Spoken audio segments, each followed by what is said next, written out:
Good day. In October 2022, Elon Musk purchased Twitter. Since that purchase, he has opened up Twitter to every single idea available in the world. Every narrative and every viewpoint is now accessible in Twitter.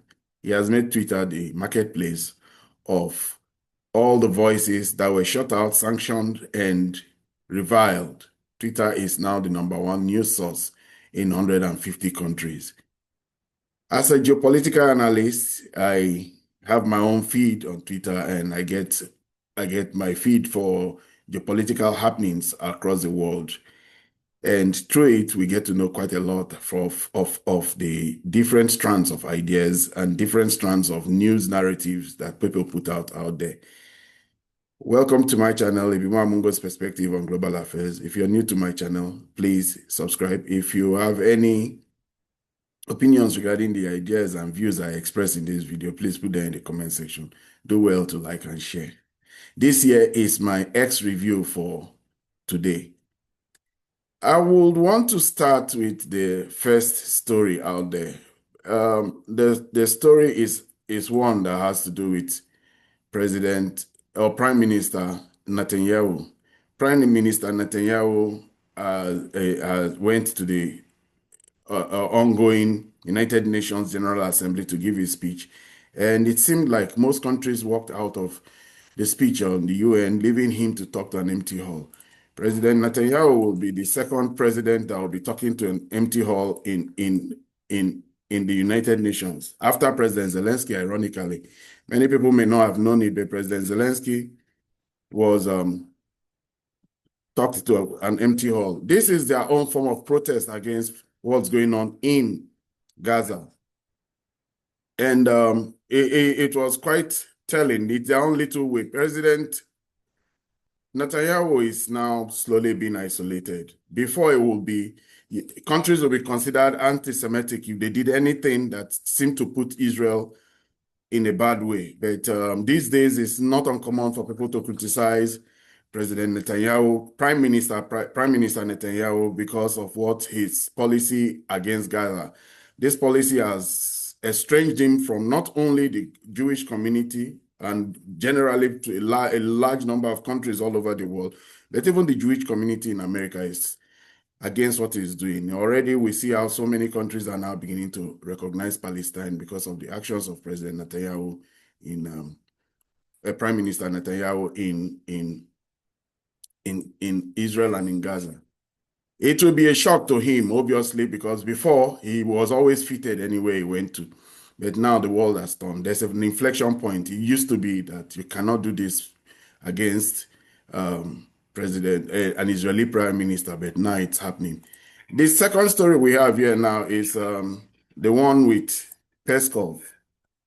Russia has been in the news all along. Peskov on Trump's claim that Turkey will soon stop buying Russian oil. He doesn't believe so. Turkey cannot stop buying Russian oil.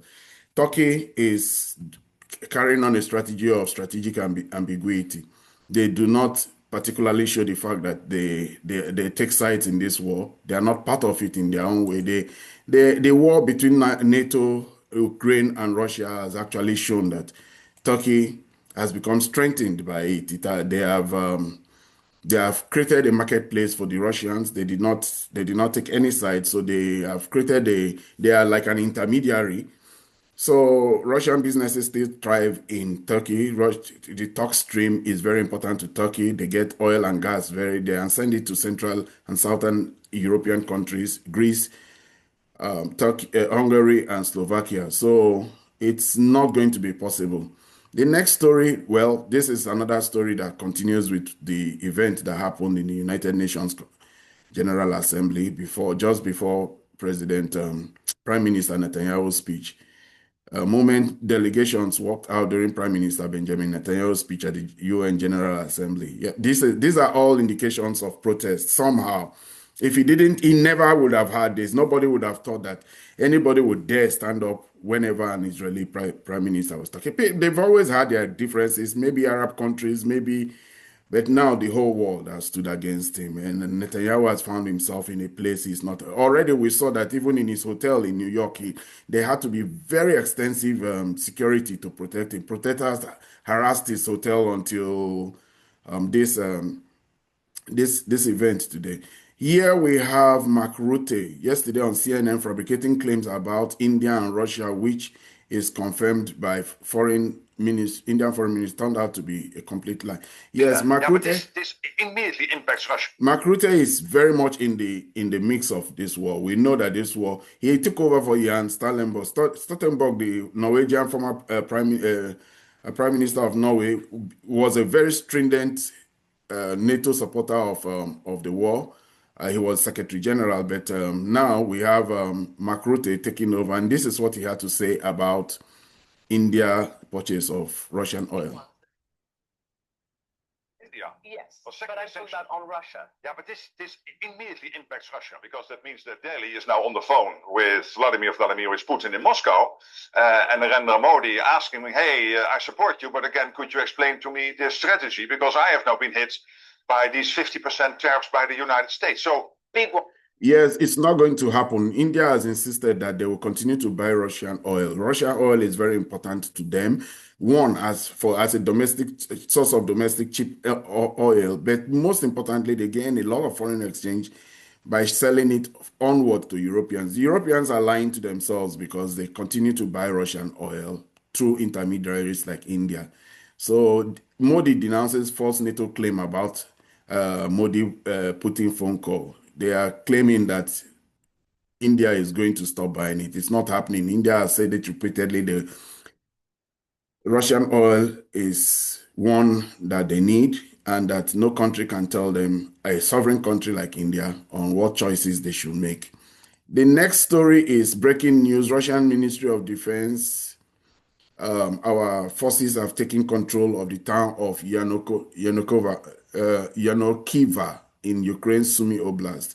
The war has been raging on. Now, Sumy has become a slow burner. They sometimes the Russians will move in. Then there was a big counteroffensive put out by the Ukrainians, and the Ukrainians held up. We have seen a situation where sometimes when the Ukrainians come in to try and take or do a counter offensive, the Russians don't seem to want to fight them. They just move back, and it's a strategy that has been repeated many places.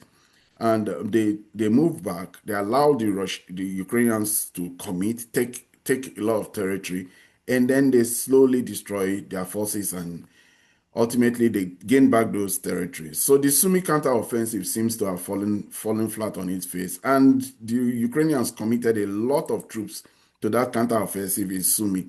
As for the Russians, Putin says he needs that Sumy as a place, because one of the things we should remember is that it was through Sumy that the invasion into Kursk, the incursion into Kursk, the Kursk Oblast in Russia took place.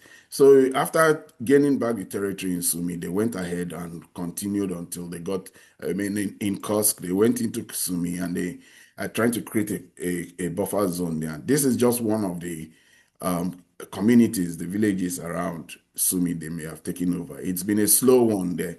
Kivka. The next story is U.S. Aerospace Defense Command scramble as Russian planes buzz Alaska. Yes, some planes went to the Russian Alaska identification zone. Russians continue to do this. It's not as if it's new. The Alaska identification zone is quite vast and long and big. And anytime any plane comes within that neighborhood, they are expected to identify themselves.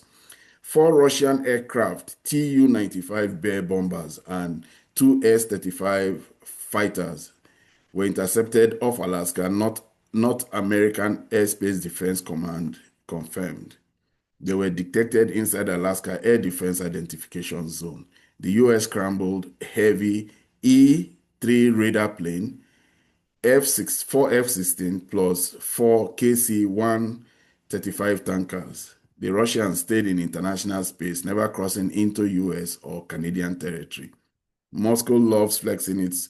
This is what is going on now. The Russians do, a lot of countries tend to use international space, especially when it's the Americans and the Britons and the French who do it. We don't hear much about it, but when it is the Russians who do it, there's a lot of furor about it. Yesterday, President Erdogan was received and feted extensively by President Trump, and he met with the press. Normally, we all know what President Trump, he has all these meetings in the press. And he was, in this particular report here, he was saying we can easily do a deal on F-35 with Turkey, but Erdogan is going to do something for us.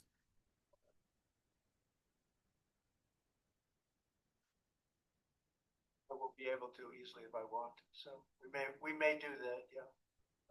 Well, it depends. He's going to do something for us. Yeah. Yes, President Erdogan wants the F-35. The F-35 airframe is the only airframe that it's only Israel in the Middle East that has that airframe. It gives them an uncommon advantage. All other NATO countries are part of that. They all have that airframe, F-35. It's a stealth bomber, and it's one of America's topmost stealth bombers and stealth fighters, forgive me. And Turkey has wanted it. They were part of the program in the initial stage. They paid to have some F-35s, but they were kicked out of it. Being that it's in the Middle Eastern region, I would conjecture that it was Israel and the Israeli lobby in America that found all means of making Trump to stop the sale. But Erdogan, somehow, it seems like America wants something from Erdogan. He was received, he was feted, and he, in his normal, usual negotiating way, he has come back again and said, I want that F-35 if you want something from me. It is not easy to want something from Erdogan. Erdogan will always want something back, and he remembers the F-35. In fact, he was not only denied the F-35, the money he put down for the F-35 program, it said they should convert it to F-16. American lawmakers have stopped that. We should remember that the Israeli lobby is very, very strong and very big in America. They control Congress, and they've made sure that no other opponent of Israel has access to top American welfare armament. Well, the next story here is first high-resolution picture of Chinese Shenyang J-50 on the tarmac have been released. This is a sixth-generation plane. This is why we say China is now in the mix as a global superpower, and a military one for that too. This is a sixth-generation plane. Nobody really knows its capabilities and performance, but it has been flying over several cities in China recently. It has capabilities that are way ahead of what, or it is said to have capabilities that are way ahead of what they have now. The J-20 is their mainstay. The J-20 is the stealth fighter bomber of China. And it is expected that this is an upgrade of that particular airframe, the J-20 or even the J-35 that they have. So they have been flying it, and a lot of discussion have been going on about it. But this is the first time more and more clearer images of the plane are beginning to be found. Lavrov meets with Guterres. Seconds later, they are both laughing. Russia foreign minister jokes that the Russian flag is missing behind him. Guterres starts explaining UN protocol.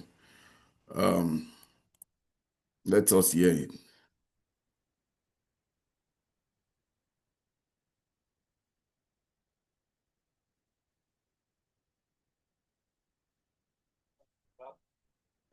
But even for prime ministers, I can UN Secretary General has been having a very tough time. This Ukraine war and the fact that they are trying to estrange Russia out of the United Nations has been a problem. He's been walking a fine line, a line between the superpowers, because he needs to balance his relationship with China, Russia, and America, and Europe, and he's supposed to be seen as a a neutral arbiter in all this, but the Europeans and the Americans insist that he should take a side, and it is very difficult for him. He has had a very rough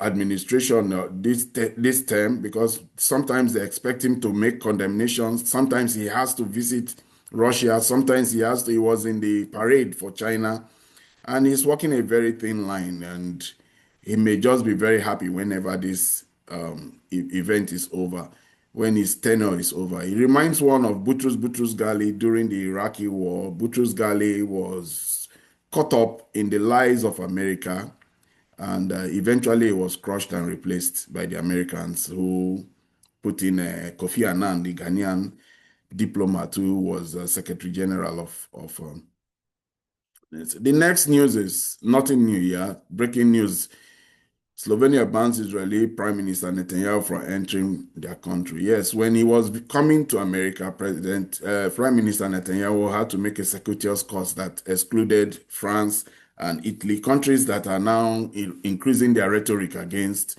Netanyahu, and that made him to make a different route. He flew over Greece, I think maybe refueled there and all. Yes, President Netanyahu meets with Milley in New York 2 hours ago. They discussed ways to expand economic cooperation between Israel and Argentina, as well as additional areas of partnership. Yes, we should remember that President Milley has a very powerful Israeli lobby supporter who is at the back of him. He runs a big construction company. He benefits from the Israeli lobby in his country, but not only in his country, in America. He has chosen to be very close to America. He broke from the past government that was trying to improve relationship with China, and the economy is really bad. He wants better relationship with America. He's actually expected to get some treasury bonds, some support, some treasury support from America, and it seems that being in good relationship with Netanyahu is one of his strategies. Him and the Paraguayan president. Paraguay, there are some countries within South America that will continue and always support the Israeli state.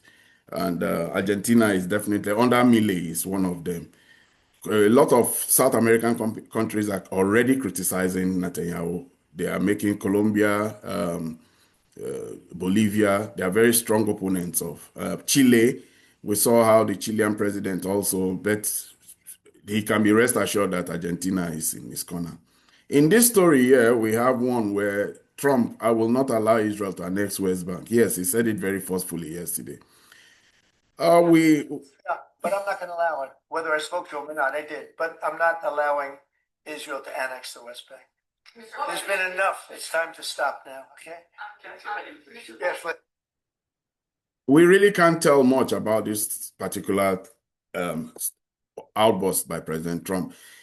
There is backlash on the Trump presidency. His group and his campaign, his supporters, the MAGA supporters, are beginning to feel that President Trump is failing them. He's putting Israeli interests way above American interest, and the interest of America is not served by what is going on in Gaza. And since America is joined at the hip, supports and follows the Israeli narrative every single occasion, they are beginning to push back. We have commentators like Marjorie Taylor Greene. We have commentators like Tucker Carlson. They are weighing in and they are chipping away very effectively support for the Israeli lobby and support for Israel in America. And that has put the Israeli lobby in a very big place. Trump now has to take an action. All that is going on now is beginning to the events in Gaza. He seems to be helpless, and now we're hearing about Netanyahu and his supporters, Smoldridge especially, wanting to annex Gaza. And he has said this: we really don't know if he can make a stand against Netanyahu. We have been hearing from Tucker Carlson that Tucker Carlson have been boasting. I mean, Netanyahu has been boasting to Arabian leaders that he owns Trump. So we really don't know if Trump can do anything about this. Justin Volodymyr Zelensky says he's ready to step down as president after the war ends. Yeah, Zelensky has been The de facto leader of Ukraine, but constitutionally his tenure has finished, and that has become a problem between him and the Russians. The Russians, especially Putin, keeps saying that Zelensky is a usurper, is illegitimate. He has used the framework of martial law to extend his hold over the government in Ukraine. He feels that whenever this war is over, this is what he has promised. We really don't know when this war will be over. It's not, no, the Europeans don't want the war to be over. Zelensky doesn't want the war to be over. That's a long one. Kiev Post, there is a pro-Ukrainian news organization. Award-winning Kiev Post is the top international source of English language news about Ukraine since 1995. So Kiev Post is posting about one incident that happened in Russia. The incident was a derailment of a train in Russia that had goods. That train was derailed. There's a lot of sabotage going on in Russia now. Some people are removing train tracks. Some people are blowing up train tracks. All in the because of we should remember that the war has moved into an asymmetric level for the Ukrainians. They have decided to be doing sabotage. They call it sabotage and reconnaissance, but actions like this, we really don't know whether this was one of the Ukrainian actions. The SBU would normally take credit for it, but it hasn't. This train derailment caused explosion of some chemical containers. They had chemical in those particular carriages. A massive fire erupted in Russia's Smolensk region after a fuel train slammed into a truck, sending more than 10 wagons off the rail. The blaze tore through the site, forcing the cancellation of several trains between Belarus. So that is a point of tension, and usually this one it seems to have been an accident, maybe not necessarily a sabotage operation by the Ukrainian intelligence. China's speed in resolving the threat. This is the next story. China's speed in resolving threats in 2 weeks.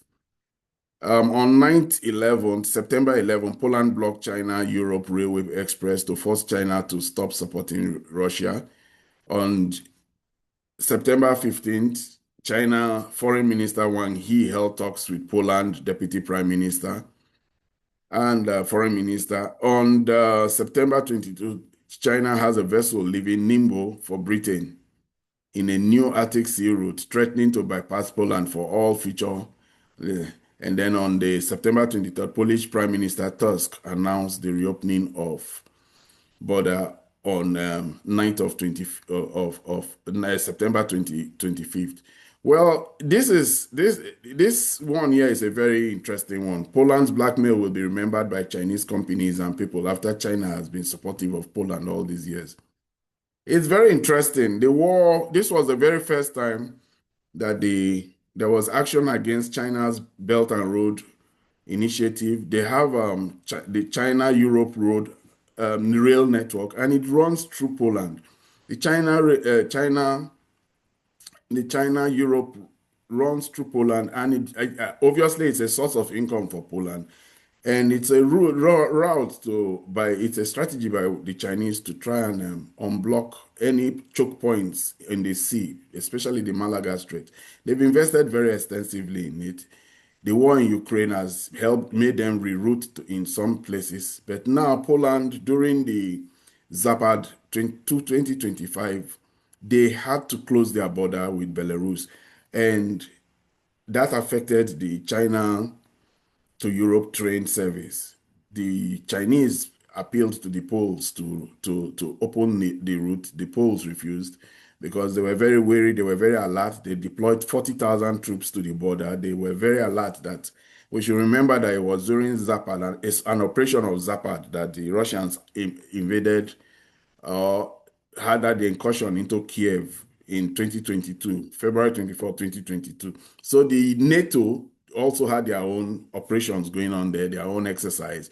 They called it Northern Sentry, Eastern Sentry, and they closed their border. All the countries within that region closed their border. They were very alert, and I think it may just have been, it may not have been directly targeted at the Chinese, but the Chinese will look at Poland now as an unreliable partner, and the Chinese will be reviewing their relationship with Poland, obviously. We should remember that the Chinese are by far the most powerful economic country for every single country within the region there.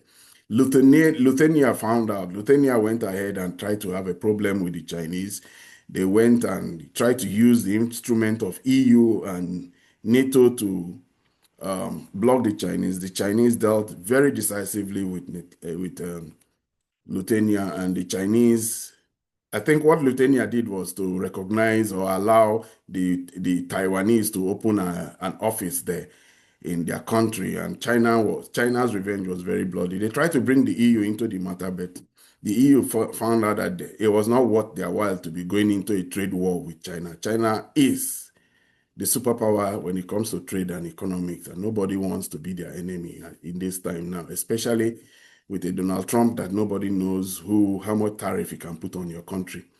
The next story is one that shows Iran and Russia signed a $25 billion agreement to build 4 third-generation nuclear units in Sirik region of Iran's South Hormozgan province.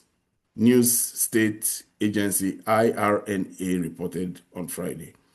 Yes, this is a cooperation that has been going. There's already a plant being built in Basra. I think some of these plants that this new contract was signed will be an expansion of the existing plant, and then possibly four new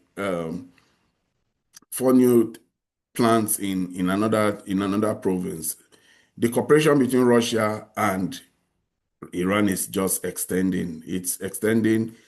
And as we had said, I always said, Rosatom is selling their competence in the building of nuclear power plants. You don't find the Americans in it anymore. The only competitor they have is the Chinese. The Chinese are also selling 4th-generation nuclear plants to many countries. NATO Secretary General humiliates Lavrov, calls for shooting down of a plane. Yes, this is an old story. He mentioned, I said that Lavrov has been there for a long time. This is an old story. This isn't new. I support Trump's call to shoot down Russian planes that violate NATO airspace, says NATO Secretary General Mark Rutte. Rutte also urged not to pay attention to Putin's ally, Lavrov. Lavrov has been Russia's foreign minister since the birth of Jesus Christ. Nothing useful has ever come from his mouth. Let's not focus too much on him. The supply of American weapons to Ukraine, financed by Washington's allies, will continue to continue uninterrupted, assured NATO Secretary General. Yes, NATO, this is the reason why Lavrov said that Russia has been at war effectively with NATO and EU for the past few years. They're just using Ukraine, but effectively it has been a NATO and a Ukraine and an EU war against Russia. All those sanctions and all. Ukrainian forces, these are some of the mapping channels that tend to give updates on what's going on in the war. This is one of them, and they said, what did they say here? The Ukrainian forces have created their largest encirclement of Russian troops yet in the Pokrovsk direction, trapping energy soldiers in 3 separate pockets with no escape routes. The interesting thing about this war is this is the most reported war ever. They have Ukrainian mapping sites and they have Russian affiliated mapping sites, and they have some independent mapping sites also. A lot of people will know the military summary channel. They are also one of the most active. They give twice daily updates on the movement on the war front. The mapping channels have made this war one that is followed in real time. This year is a picture of President Trump meeting with the new Syrian President al-Shara. That happened when Trump visited the United Nations a few days ago to make his speech, and where he called on the Europeans to stop buying Russian oil. He met with Shara there, and the Syrian former wanted man in America, is now highly fitted, is now very celebrated in the world, and is having a good time in the United Nations. It should be remembered that for the first time in 57 years, this is the first time in a long time that Syria is represented in the United Nations. I'll be ending this. This will be my last two stories. Ukraine is not Afghanistan. We wouldn't spend 20 years and $2 trillion like we did when we lost the war. When we lost against some good farmers in flip-flops and take one of the largest and most battle-hardened militaries in Europe in a week. President Trump says quite a lot of things, and let's listen to what he said here.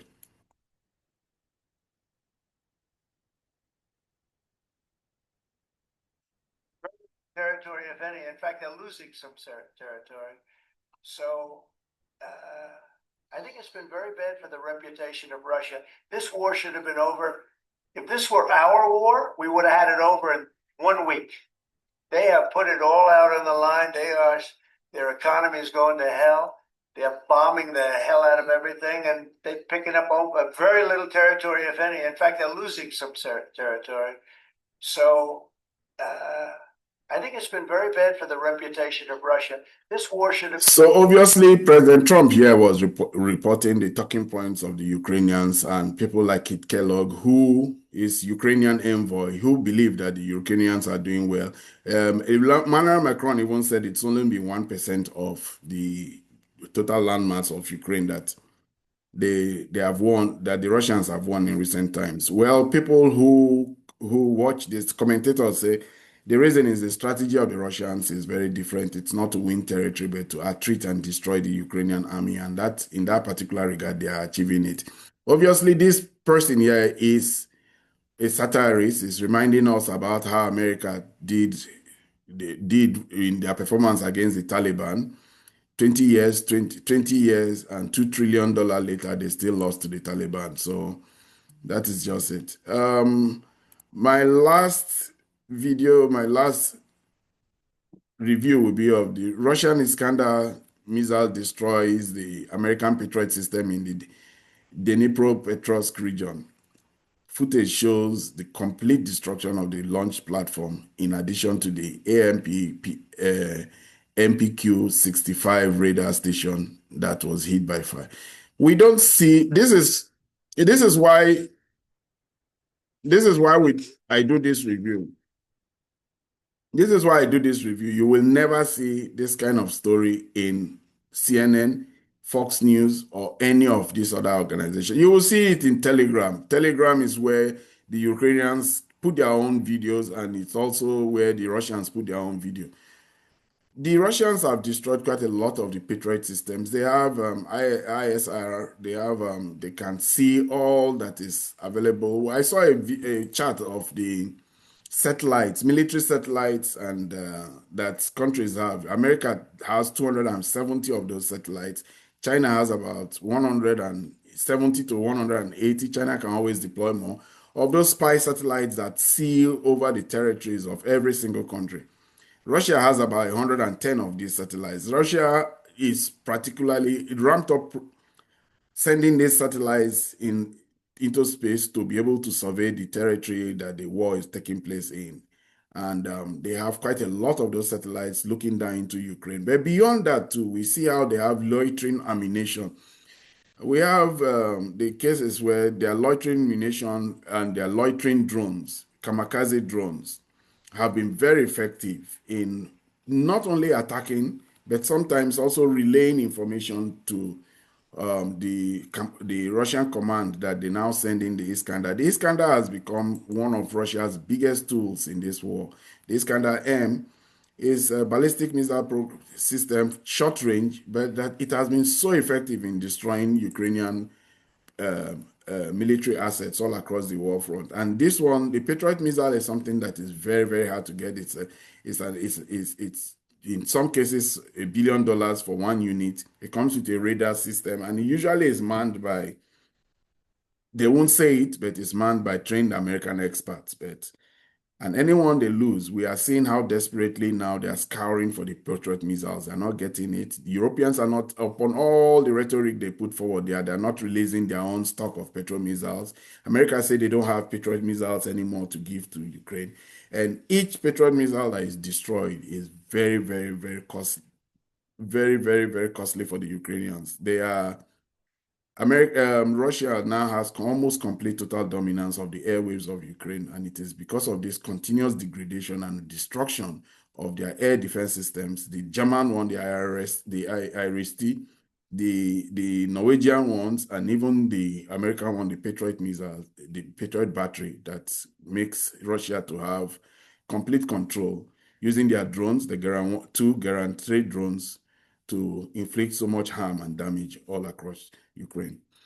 Anyway, this is where I end my review for today, my X review, a deep dive for geopolitical news and geopolitical happenings. The X review is really one that is slowly building up because it gives us deeper insights and deeper geopolitical implications of the news that come into our feed from X. The good thing about the news that comes in is that it's an unbiased news. It comes from both sides of the divide. It's not one fed us in an attempt to push a narrative. We see what the Ukrainians put out and we see what the Russians put out. We see what the Chinese put out and we see what the Taiwanese put out. Everybody has a voice in X, and that is why I do this X review. Until I see you in my next video, please don't forget to subscribe if you're new. Don't forget also to leave a comment if you have any comments regarding these views and I have expressed in this video. Do well to like and share. Until I see you in my next video, you stay safe. Goodbye.